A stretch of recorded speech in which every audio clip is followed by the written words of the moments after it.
They say a lie can travel halfway around the world while the truth is still putting on its shoes. But in my house, the lie didn't just travel. It lived in my bed, ate at my table, and whispered in the ears of everyone I loved until I was a ghost in my own skin. I stood there, trembling in the shadows of our hallway, clutching my phone like a weapon, listening to my husband of 25 years tell our daughter that I was losing my mind and becoming dangerous to the family. He sounded so sincere, so broken-hearted, so perfect. But he didn't know the red light on my screen was glowing, capturing every calculated word of his ultimate betrayal. Why was he trying to institutionalize the woman who built his empire? And what was in that locked briefcase he thought I'd never find? You think you know how a marriage ends, but you have no idea how far a man will go to bury a secret that's already screaming to be let out. If you leave now, you'll never know what I found when I finally pressed stop on that recording. And trust me, the ending isn't just a twist, it's a total execution. My name is Cassandra, and at 55, I thought I had earned the right to a quiet, dignified life, but the silence in my mahogany-filled home had become a suffocating shroud that smelled of expensive cologne and cheap deception. For 3 decades, Marcus and I were the it couple of our community, the high-powered attorney and the visionary real estate developer. But lately, the way he looked at me had shifted from adoration to a cold, clinical observation that made my blood run like ice. He began leaving the room whenever I entered, his eyes darting toward his phone with a frantic energy that he tried to mask with a practiced, patronizing smile that never reached his eyes. Every time I asked a simple question about our joint accounts or his late-night client meetings, he would sigh with a heavy, performative exhaustion, suggesting that my memory was failing, or that I was simply imagining things again. I started to wonder if the foundation of my life was made of solid rock or shifting sand, especially when our mutual friends began avoiding my gaze at Sunday brunch. It wasn't until I found a crumpled receipt for a jewelry store I'd never visited in a suit pocket he'd forbidden me to touch that I realized the man I shared a bed with was orchestrating a narrative that didn't include my survival. The receipt wasn't for a necklace or a ring, but for a high-end tracking device that I realized was likely already tucked somewhere inside my own car. The isolation didn't happen overnight. It was a slow, agonizing pruning of my social life, executed with the precision of a master gardener who wanted to see a rose bush wither into nothingness. Marcus started making concerned phone calls to my sisters and my best friends, telling them that I was struggling with early-onset dementia, or perhaps a secret substance abuse problem that he was bravely trying to manage alone. I would walk into a room, and the conversation would die instantly, replaced by pitying looks and forced smiles that felt like needles under my fingernails. He redirected our mail to his office, changed the passwords to our shared digital vault, and even convinced our longtime gardener that I was confused about the landscaping plans I had designed myself. I felt like a prisoner in a gilded cage, watching my reputation be dismantled brick by the very man who had sworn to protect it with his life. When I tried to confront him, he would simply record our arguments on his phone, catching only my frustration and none of his cold, calculated prodding that led to my outbursts. He was building a digital dossier of a hysterical woman, and I was playing right into his hands without a single soul to believe my side of the story. Then, I noticed he started leaving a specific black leather briefcase in the trunk of his car, guarded by a lock that required both a fingerprint and a numerical code I didn't recognize. I looked in the mirror and didn't recognize the woman staring back. Her eyes were sunken, her skin sallow from the stress of living with a predator who called himself a partner. I spent my days wandering through our 12-room mansion, feeling the eyes of the security cameras following my every move, knowing Marcus was likely watching from his office. I tried to reach out to my daughter, Tasha, but her voice on the phone was guarded, clipped, and filled with a terrifying distance that broke my heart into a million jagged pieces. She told me that Dad had said I was going through a phase, and that I needed rest, effectively silencing my attempts to tell her about the missing money and the strange women calling his private line. I realized then that I wasn't just losing my marriage. I was losing my legacy, my motherhood, and my very identity to a man who was gaslighting me into a literal grave. I began to pretend I was as confused as he said I was, leaning into the role of the failing wife, while I secretly began a forensic audit of my own life. I started hidden journals, tucked away in the lining of my old winter coats, documenting every lie and every discrepancy I found in his stories. One night, while he thought I was asleep under the influence of the calmative tea he insisted on making for me, I heard him whispering to someone on the balcony about the commitment papers. My heart stopped when I heard him mention a private facility in Switzerland that specialized in long-term, high-security psychiatric care for the wealthy. If he wanted a war of shadows, I decided I would become the darkness itself, utilizing the very skills that had made me a multi-millionaire developer before I ever took his last name. I stopped fighting his lies and started validating them, acting more distracted and forgetful than ever, providing him with the false confidence he needed to grow sloppy. I spent my nights in the guest bedroom, supposedly resting my nerves, while I actually used a hidden burner phone to contact an old flame who specialized in private intelligence. He taught me how to sweep for bugs, how to bypass home security encryptions, and most importantly, how to record high-quality audio without detection. I planted a voice-activated recorder inside the very briefcase Marcus thought was his ultimate sanctuary, slipping it into the lining during the 4 minutes he spent in the shower each morning. My hands shook with a primal terror every time I touched his belongings, knowing that if I were caught, he would use it as the final proof that I had truly lost my mind. I lived in a state of constant adrenaline, my heart hammering against my ribs like a trapped bird, waiting for the moment the recording would yield the truth. I finally got my chance to retrieve the device on a Tuesday evening when Marcus left for his men's club meeting, his face flushed with a triumphant glow. I hurried to the car, my breath hitching in my throat as I reached for the hidden recorder, praying that the battery hadn't died before the truth was spoken. I sat on the floor of my walk-in closet, the headphones pressed so tightly against my ears they bruised my skin, and pressed play on the recording from the night before. I expected to hear Marcus talking to a mistress or a crooked lawyer, but the voice that came through the speakers sent a wave of nausea through my body that made me retch.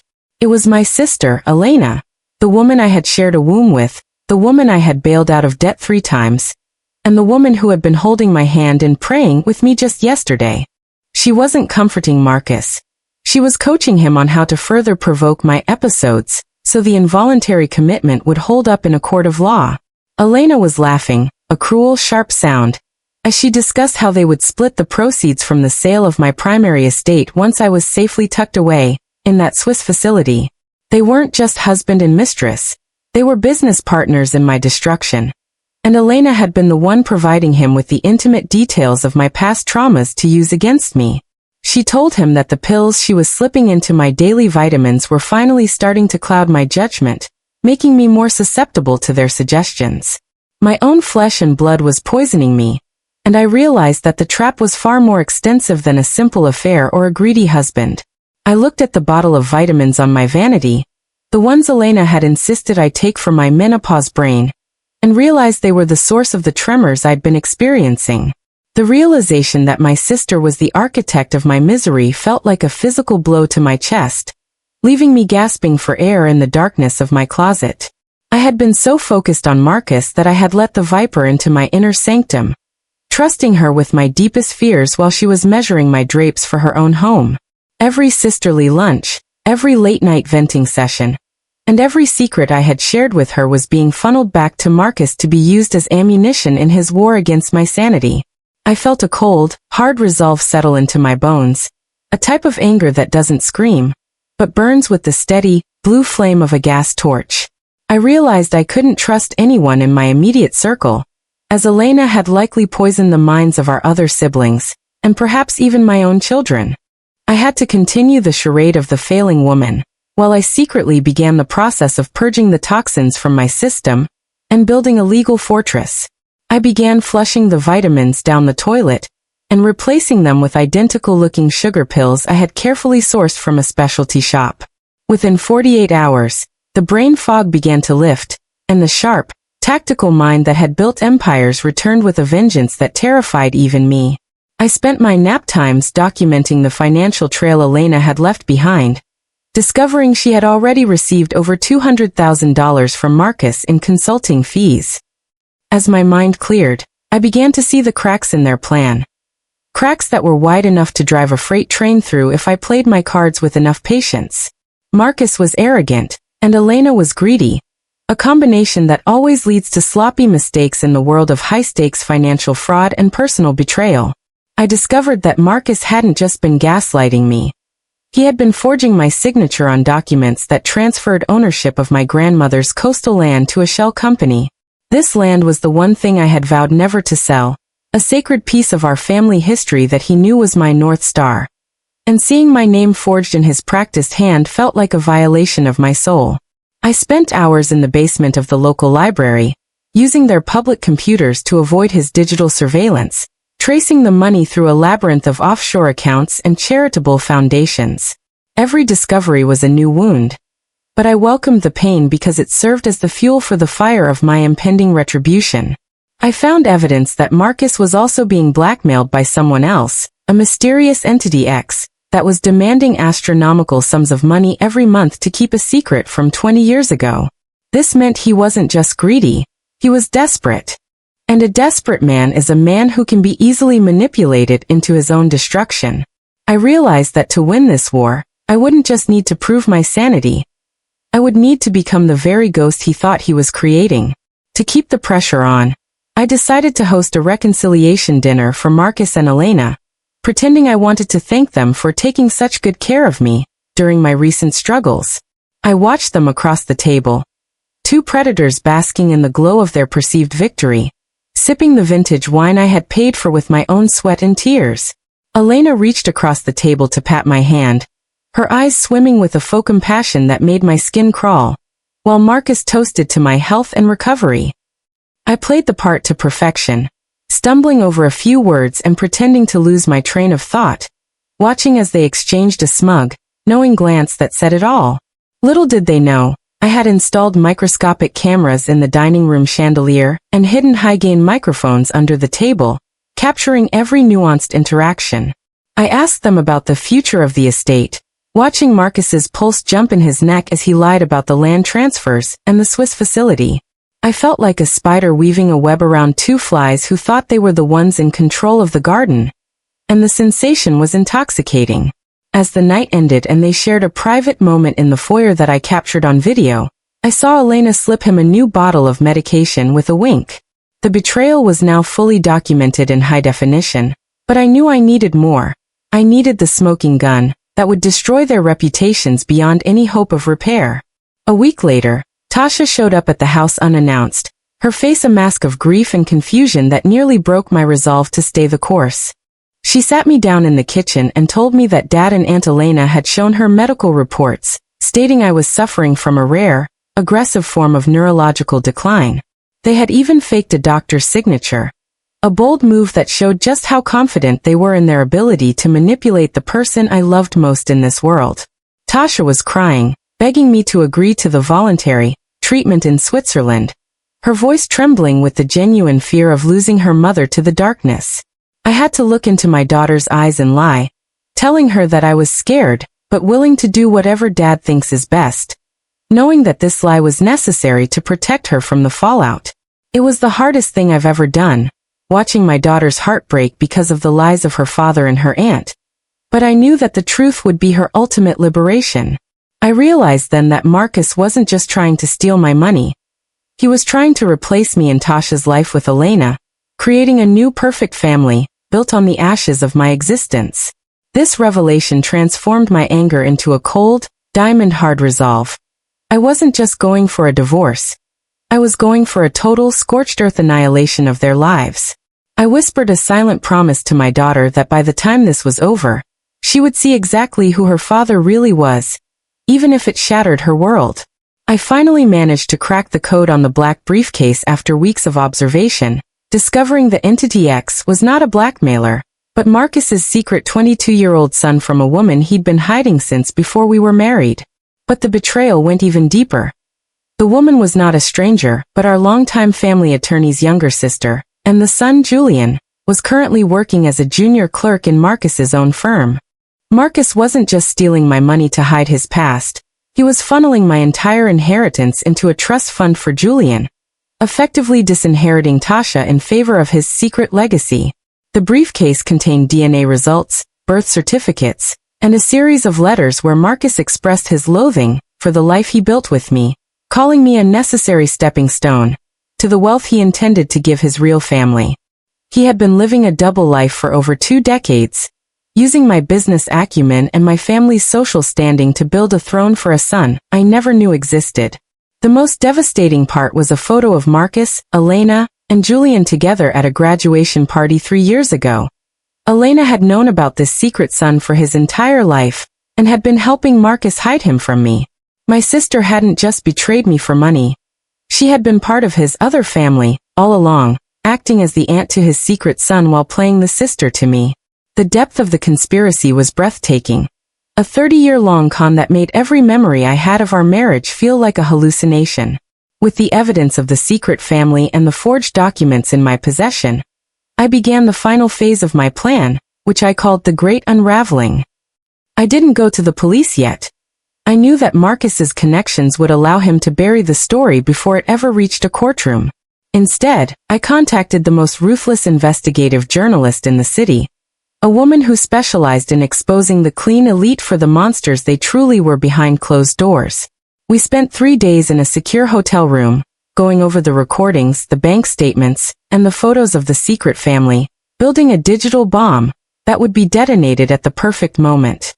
I also secretly moved all of the liquid assets I still controlled into a new, untouchable trust for Tasha, ensuring that even if the legal battle turned ugly, my daughter would be taken care of. I felt a strange sense of peace as I returned to the house, knowing that these were the last nights I would ever spend under the same roof as the man who had tried to erase me. I watched him sleep, his face calm and handsome, wondering how a person could harbor so much malice behind such a beautiful mask. He woke up once and asked why I was staring, and I simply smiled and told him I was just remembering everything, a statement he took as a sign of my fading memory. He went back to sleep, dreaming of his secret son's future, while I sat in the dark and counted down the hours until the world would see the truth. The annual Justice for All charity gala was the crown jewel of our social calendar, and Marcus had insisted we attend to show the community how strong we were despite my health issues. I wore a dress of blood-red silk, a bold contrast to the pale, fragile persona I had been projecting, and I saw the flicker of unease in Marcus's eyes when he saw me. Elena was there too, wearing a necklace I recognized from the missing family collection, her face glowing with the smug satisfaction of a woman who thought she had already won the lottery. As the keynote speaker, Marcus took the stage to talk about integrity and legacy, his voice booming with a false authority that made my stomach turn. I stood at the back of the room with the investigative journalist, watching as the technicians I had bribed swapped his prepared video presentation for the one I had created. The lights dimmed, and instead of photos of our charitable work, the giant screens filled with the recording of Marcus and Elena discussing my commitment and the pills they were giving me. The room went silent, a heavy, dead silence that felt like the air had been sucked out of the building as Marcus's own voice echoed through the hall, detailing his plan to steal my inheritance. The video then transitioned to the photos of Marcus with his secret son and the forged land deeds, complete with a side-by-side comparison of my real signature and his clumsy forgeries. The fallout was instantaneous and spectacular, a tidal wave of public shaming that no amount of legal maneuvering could ever fix. Marcus stood frozen on the stage, his face turning a sickly shade of gray as his colleagues, clients, and friends watched the evidence of his depravity play out in high definition. Elena tried to run for the exit, but she was stopped by Tasha, who had been watching from the wings, her face a mask of cold, righteous fury that I had never seen before. Tasha didn't scream or cry. She simply held up her phone, showing Elena that the police were already waiting outside to discuss the medication and the financial fraud. The gala turned into a crime scene, with the investigative journalist's story going live on the internet at the exact moment the video ended, ensuring the story went global within minutes. Marcus tried to grab my arm as he was being led away by security, his voice a pathetic whine as he begged me to think about the family. But I simply pulled away and told him that I was thinking about the family, the one he had tried to destroy. I watched as the man who had tried to make me a ghost was himself erased from the social fabric of the city, his reputation disintegrating in the span of a single evening. But as the police began to lead him away, he leaned in and whispered something that made the hair on the back of my neck stand up. A final, desperate taunt that suggested I hadn't found the biggest secret of all. The months that followed were a blur of depositions, court hearings, and the slow, painful process of rebuilding my life from the wreckage. Marcus was facing 20 years for fraud and attempted manslaughter, while Elena had taken a plea deal that involved testifying against him in exchange for a lighter sentence. I regained control of my estates. The land was returned to my name, and Tasha and I began the long journey of healing our fractured relationship. However, the victory felt hollow every time I remembered Marcus's final whisper at the gala. "Check the foundation of the beach house, Cassandra." I tried to ignore it, telling myself it was just a final attempt to gaslight me. But the thought gnawed at my mind like a rat in the walls of my psyche. I finally drove out to the coastal property, the one he had tried so hard to steal, and hired a crew to scan the ground beneath the old guest cottage. They found a reinforced concrete vault buried 6 feet deep, a vault that wasn't mentioned in any of the property records or the blueprints I had saved. My heart pounded with a familiar dread as the workers pried open the heavy steel lid, revealing a series of waterproof crates that had been hidden there for decades. I realized then that Marcus's secret son was only the tip of an iceberg that went much deeper into the dark waters of our family's history. I opened the first crate and found not money, but a collection of journals belonging to my own father, who had supposedly died in a tragic accident when I was 20. As I read the entries, my world tilted on its axis. My father hadn't died in an accident. He had been removed by Marcus and my own mother to prevent him from exposing a massive insurance fraud scheme they had built together. My mother, who I had spent 30 years mourning as a saint, had been Marcus's original partner in crime long before he ever met Elena. The vault contained the evidence that my entire life, my entire career, and my very marriage were all orchestrated by my mother and Marcus to keep the family business of corruption alive. But the final crate held the most terrifying revelation of all, a series of recent letters addressed to me, signed by a man claiming to be my father, stating that he was still alive and had been watching me from the shadows for 3 decades. The letter said, "Cassandra, now that you've cleared the path, it's time for us to finish what we started together," followed by a set of coordinates for a location in the Swiss Alps, just miles from the facility where Marcus had tried to send me. I realized that my victory wasn't the end of a war, but the beginning of a much larger, more dangerous game involving a man I thought was dead and a mother who was never who she claimed to be. I looked out at the ocean, the realization sinking in that I was no longer just a victim of a husband's lies, but the central player in a multi-generational conspiracy that was far from over.